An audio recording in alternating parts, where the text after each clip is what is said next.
Une vache laitière naît le plus souvent sur la ferme dans laquelle elle va passer sa vie. L'éleveur est responsable de l'amélioration génétique de son troupeau. Il sélectionne ses vaches les plus productives et les fait se reproduire avec des taureaux les plus adaptés à ses besoins, pour que son troupeau soit le plus performant possible. Les femelles grandissent sur la ferme. On parle de génisse pour désigner une jeune vache qui n'a pas encore eu de veau. À l'âge de 15 mois, les génisses sont mises à la reproduction.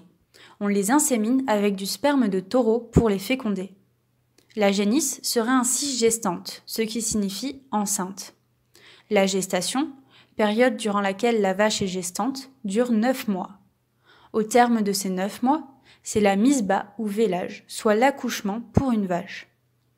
Dans les heures qui suivent la naissance, le veau nouveau-né et sa mère sont séparés. Cela permet de faciliter la gestion de l'élevage et d'assurer une bonne santé de la mère et de son petit. Après le vélage, la vache commence à produire du lait. En effet, c'est le fait d'avoir un petit qui déclenche la lactation. Elle va produire du lait pendant 10 mois au cours desquels elle sera traite chaque jour. 3 mois après le vélage, la vache est à nouveau inséminée. Elle sera donc pleine ou gestante pendant sa lactation. 2 mois avant la fin de la gestation, l'éleveur tarit la vache. Il arrête de la traire, ce qui a pour effet de stopper la production de lait. Ce tarissement permet un assainissement des mamelles et permet à la vache de garder de l'énergie pour sa fin de gestation. Lorsque le veau naît, une nouvelle lactation commence. Ce cycle va se répéter entre 1 et 5 fois. Lorsque la vache ne produira plus assez de lait, ou si elle développe un problème de santé, elle est réformée. L'éleveur la vend pour qu'elle soit engraissée puis abattue. La viande de bœuf que l'on consomme peut donc également provenir d'animaux issus de troupeaux laitiers. Les vaches réformées sont remplacées par les génisses que l'éleveur a gardées et élevées dans ce but, qui assure le renouvellement du troupeau. Où vit une vache laitière ? Certains éleveurs font le choix de faire vivre leurs vaches en bâtiment. D'autres prennent l'option de les faire vivre dehors et de les laisser pâturer. Mais la plupart du temps, elles font les deux. Elles restent protégées dans le bâtiment pendant l'hiver et sortent au beau jour. La plupart des bâtiments de vaches laitières leur permettent de se déplacer à leur guise entre une aire d'alimentation et une aire de repos. L'aliment est déposé dans l'allée centrale et les vaches passent leur tête dans le cornadi pour manger. Dans certaines fermes, les vaches sont équipées d'un collier avec une puce électronique qui leur donne accès en plus à un distributeur d'aliments complémentaires. Au pré, les vaches sont libres de se déplacer à l'intérieur des prairies. Elles mangent directement l'herbe présente qui est leur aliment principal. L'éleveur veille à ce qu'elles aient accès à de l'eau tous les jours, va les chercher et les ramène pour la traite 2 fois par jour. Que mange une vache laitière ? Les fourrages sont à la base de l'alimentation d'une vache. Composés des tiges et des feuilles des plantes, ils sont riches en fibres et non digestibles par les humains. Ils apportent peu d'énergie, mais permettent la rumination du fait de leur faible digestibilité.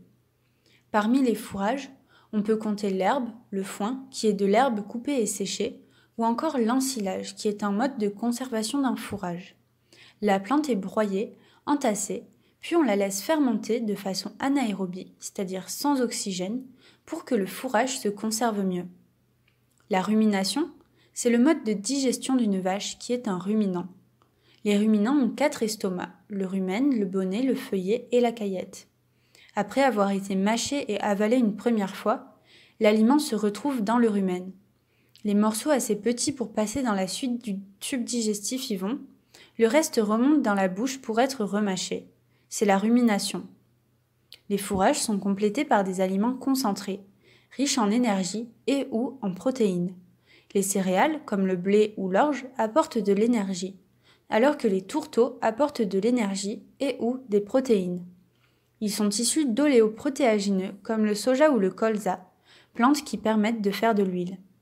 Après extraction de l'huile hors des graines, il reste une pâte. C'est le tourteau, coproduit de la production d'huile. Ce tourteau est vendu aux éleveurs par les industries agroalimentaires. D'autres coproduits sont également donnés aux vaches, comme par exemple les drèches de brasserie, ce qui reste après la production de malt d'orge pour la production de bière, ou les pulpes de betterave, ce qui reste après l'extraction du sucre des betteraves sucrières. On peut donc dire que les vaches recyclent les déchets des industries agroalimentaires en leur redonnant de la valeur. Le repas d'une vache est appelé ration et est composé d'un mélange de ces différents aliments. La composition du mélange est calculée de sorte à répondre exactement aux besoins de la vache. Pour récupérer le lait produit par une vache, il faut la traire chaque jour. La tétée du veau est reproduite par les mains ou un appareil qui tire sur les trayons. Il existe différentes manières de traire qui sont apparues petit à petit dans le temps. Initialement, les vaches étaient traites à la main. Cependant, la taille des troupeaux actuels ne permet pas une pratique aussi chronophage. Les machines de traite ont donc été inventées. Elles permettent de traire plusieurs vaches à la fois grâce à des appareils que l'éleveur place sur leurs trayons. Cette méthode requiert donc toujours une grande part de travail manuel. Aujourd'hui, se développent les robots de traite. Placés dans la stabulation, ils permettent aux vaches d'aller se faire traire quand elles le désirent.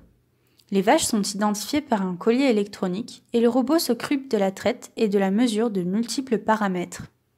L'éleveur contrôle chaque jour les données fournies par le robot. Vous pouvez visionner les vidéos pour voir les différentes méthodes de traite. Au niveau des quantités, une vache peut produire jusqu'à 30 litres de lait par jour.